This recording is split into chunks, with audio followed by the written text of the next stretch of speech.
Ukraine को लेकर अब पुतिन सबसे बड़ा फैसला ले सकते हैं। 24 घंटे के अंदर रूस ने यूक्रेन में ऐसी जगहों पर हमले किए हैं जो जेलेंस्की की दुखती रग कहे जाते हैं। पुतिन अब यूक्रेन से क्या चाहते हैं, ये डिमांड उन्होंने एक बार फिर से दोहराई है, लेकिन साथ में यह भी कहा कि बातचीत का मकसद 100% जीत है।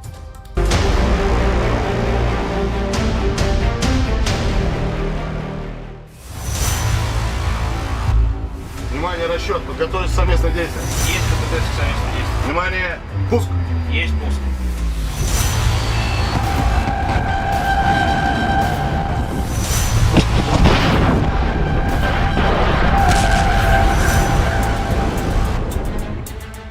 यूक्रेन में ये आग बता रही है कि पुतिन अब क्या करने वाले हैं।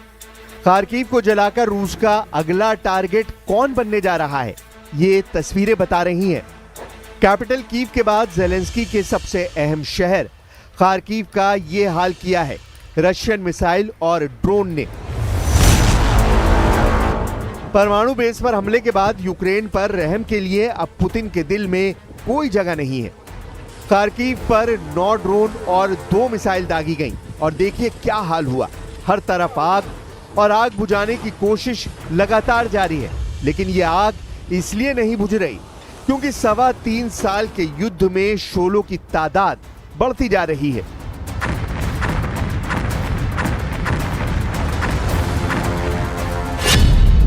पुतिन ने 3 शहरों को टारगेट बनाया, खार्किव, सुमे और ओदेसा। एक ही रात में करीब 100 ड्रोन से अटैक किया गया। यूक्रेन का दावा है कि 36 ड्रोन गिरा दिए गए, 25 जाम कर दिए गए, लेकिन बाकी अपने टारगेट पर जाकर फटे। यहां पड़ा है वही शाहिद ड्रोन जो रूस ने ईरान से मंगाया है। इसके एयरफ्रेम के कई हिस्से बरामद हुए हैं। इसके मोपेड वाले इंजन के टुकड़े भी देखे जा सकते हैं। इस ड्रोन की लाश सबूत है कि रूस इस युद्ध में अकेला नहीं है, और यही ताकत है जिसके बल पर पुतिन के कमांडर अब युद्ध 3 गुना तेज करने वाले हैं।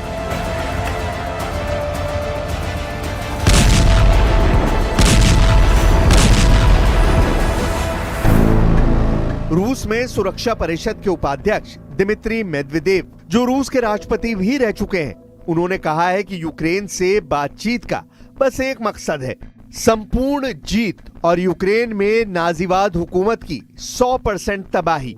पुतिन के इन इरादों को टक्कर देने के लिए यूरोप में नई कोशिश शुरू हो गई है। फ्रांस के राष्ट्रपति इमैनुअल मैक्रोन ने इटली का दौरा किया है। यहां प्रधानमंत्री जॉर्जिया मेलोनी से उनकी मुलाकात हुई और दोनों के बीच यूक्रेन को लेकर काफी देर तक बात हुई। यानी पुतिन के खिलाफ यूरोप में लगातार सीक्रेट मीटिंग हो रही है और बहुत ही गोपनीय प्लान तैयार हो रहे हैं। जबकि दूसरा सच यह है कि पुतिन ने परमाणु बेस पर हुए हमलों के बाद अपने एटम बम वाली फोर्स को एक्टिव कर दिया है। रूस के मिसाइल बेड़े में ऐसे ऐसे खतरनाक हथियार हैं जो पेरिस से लेकर रोम और लंदन से लेकर वॉशिंगटन डीसी तक सब कुछ पिघला सकते हैं।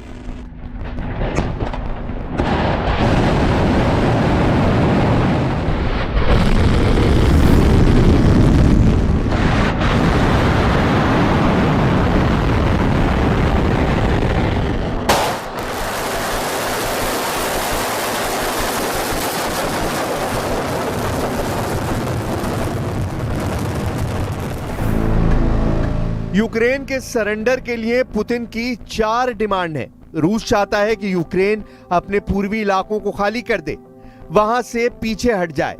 दूसरी मांग कि यूक्रेन निष्पक्ष हो जाए, यूक्रेन की सेना की तादाद सीमित रहे, और चौथी डिमांड कि यूक्रेन में चुनाव हो, नई सरकार बने। जाहिर है पुतिन यूक्रेन को मार भी रहे हैं, सहला भी रहे हैं, और उसकी आंखों में आग डालकर यह भी कह रहे हैं कि पूरी तरह तबाह होने से अच्छा है रूस की बात मान ली जाए। नहीं तो जो ट्रेलर मई में दिखाया और जून की शुरुआत में दिखाया जा रहा है, वही पिक्चर पूरे 2025 में बना दी जाएगी।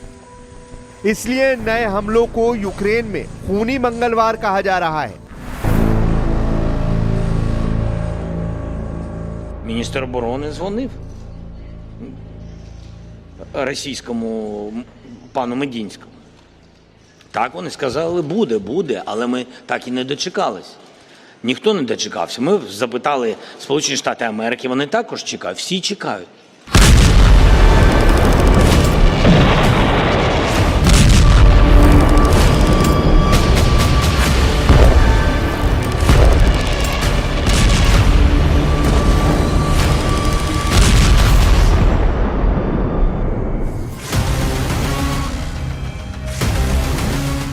ज़ेलेंस्की के देश को लाखों जख्म देकर पुतिन बता रहे हैं कि यूक्रेन के पास सरेंडर के अलावा कोई रास्ता नहीं। पुतिन के सामने चाहे ट्रंप हो या फिर उनका मिलिट्री ग्रुप नेटो, रूस किसी भी कीमत पर यूक्रेन को बख्शने वाला नहीं है।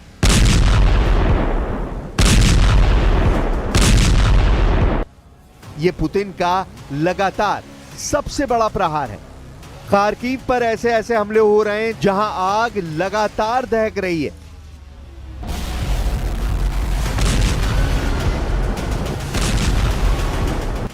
ये पुतिन का गुस्सा है जो आउट ऑफ कंट्रोल हो चुका है।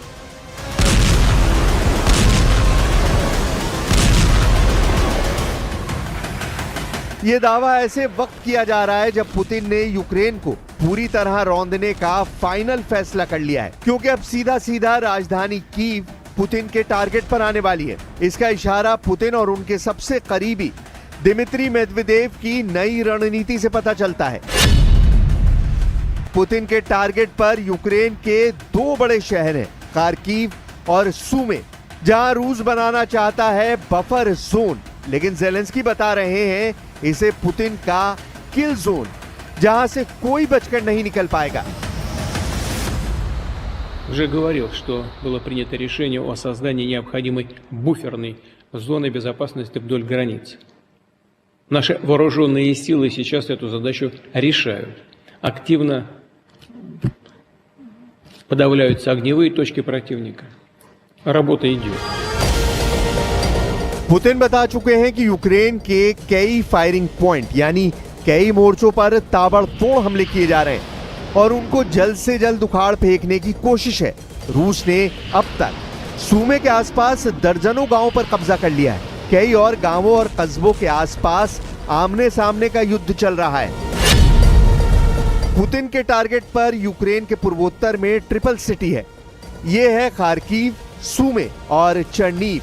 अगर इनके आसपास पुतिन बफर जोन बनाने में कामयाब होते हैं तो समझ लीजिए फिर यूक्रेन की राजधानी तक पुतिन की रेंज होगी और फिर ज़ेलेंस्की का सबसे मजबूत किला कैसे ढह जाएगा, इसका खतरा नेटो से लेकर व्हाइट हाउस तक फैल चुका है।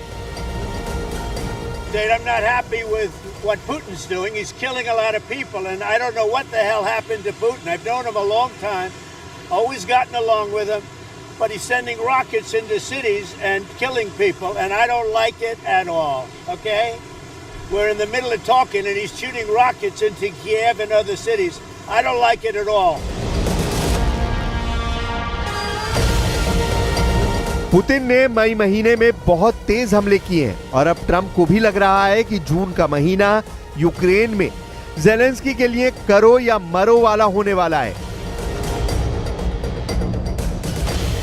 ज़ेलेंस्की का इल्जाम है कि रूस बैलिस्टिक मिसाइल में क्लस्टर वॉरहेड का इस्तेमाल कर रहा है ताकि मिसाइल छोटे दायरे में नहीं बल्कि बड़े इलाके में ज्यादा से ज्यादा तबाही मचाए।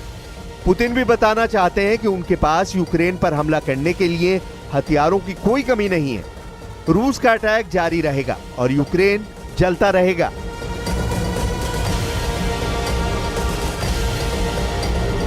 यूक्रेन इस वक्त पुतिन के मिसाइल पावर से बहुत ज्यादा घबराया हुआ है। रूस ने अब तक यूक्रेन पर दो बहुत ही खतरनाक बैलिस्टिक मिसाइलों का ज्यादा से ज्यादा इस्तेमाल किया है। पहली है पुतिन की सबसे सटीक माने जाने वाली इस्कंदर M बैलिस्टिक मिसाइल, जिसकी रेंज 500 किलोमीटर है। यूक्रेन का दावा है कि पुतिन इस मिसाइल को क्लस्टर बम से लैस कर रहे हैं ताकि ज्यादा से ज्यादा नुकसान हो। ये 1 सेकंड में 2000 मीटर की रफ्तार से हमला करती है, यानी इसको रोकना किसी भी मामूली एयर डिफेंस के लिए नामुमकिन है। दूसरी मिसाइल है तोचका, जो बॉर्डर के आसपास के इलाकों पर इस्तेमाल की जा रही है। ये टैक्टिकल बैलिस्टिक मिसाइल है। इसकी रेंज 120 किलोमीटर है। ये मिसाइल 1800 मीटर प्रति सेकंड की रफ्तार से हमला करती है। सूमे में यूक्रेन के मोर्चों पर रूस के फाइटर जेट्स लगातार अटैक कर रहे हैं। पिन पॉइंट वाले हमलों में अचानक तेजी आ गई है। ऐसा इसलिए क्योंकि रूस के परमाणु एयरबेस पर हुए हमलों ने पुतिन का गुस्सा कई गुना भड़का दिया है। रूस के 40 विमानों को भस्म करने वाले जेलेंस्की के दावे ने पुतिन को बहुत बड़ा चैलेंज दे दिया है और अब पुतिन किसी भी सूरत में इसका बहुत बड़ा बदला लेना चाहते हैं। इसलिए उन्होंने यूक्रेन के बड़े शहरों में ऑपरेशन सर्वनाश शुरू कर दिया है। रूस का अभी यूक्रेन के 4 बड़े इलाकों पर कब्जा है। इसमें डोनेस्क है, लुहांस्क है, ज़ैपोरिज़िया है और खैरसोन तक का इलाका है। यानी पूरे पूर्वी यूक्रेन पर इस वक्त पुतिन की आर्मी का कंट्रोल है। क्राइमिया को मिलाकर यह यूक्रेन का करीब 20% हिस्सा है जिसे पुतिन नहीं छोड़ेंगे। ये यूक्रेन पर उनके हमले बता रहे हैं।